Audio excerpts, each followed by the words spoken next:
Hello, everybody. Today we're going to talk about the Constitution. The United States Constitution was ratified in 1789, and as you know, it is the law of our land. Everything that happens in any of the courts is based on the Constitution of the United States. So, with that in mind, I want to talk to you about how it's put together, what it is, and what was added onto it to make it more enticing to many people in the United States to get it passed. The actual Constitution itself is a document, it's a plan, it's kind of a schematic or a manual to explain how to put our government together.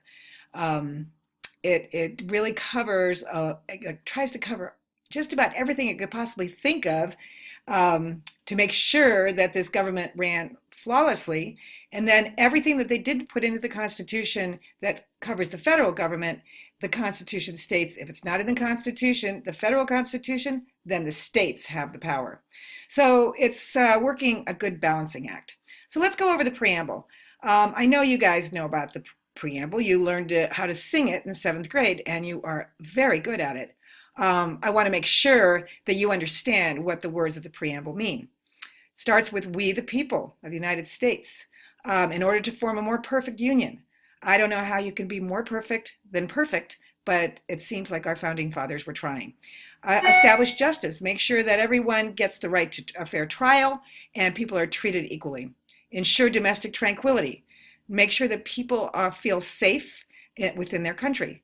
Provide for the common defense, make sure if there's problems that people will know that somebody's going to come out and protect them.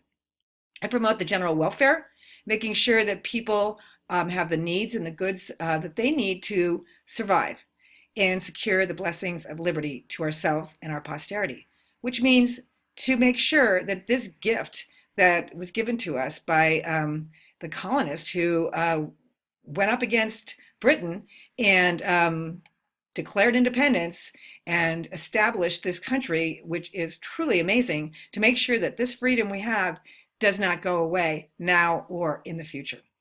Do ordain and establish this Constitution for the United States of America. So I'm going to go down to the White House website because I think it is a very good website. And here it is.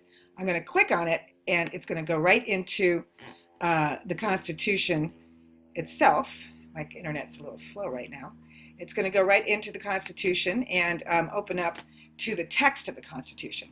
So the first part of the Constitution is the preamble, and that's the introduction.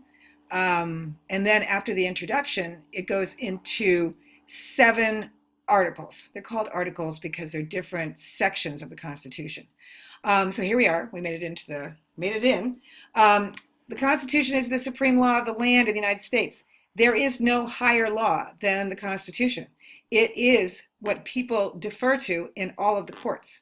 The Constitution has, like I said, 7 articles. The first 3 have to do with how the government is run.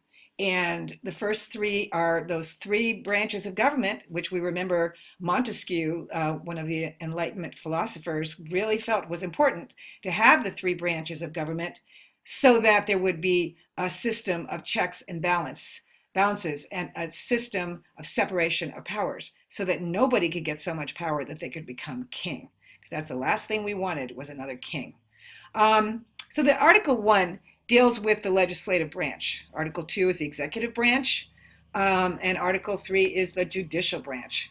So we're going to be studying pretty much in detail all three of these articles, and I'm going to make several of these screencasts so that you people can really learn on your own when you have time.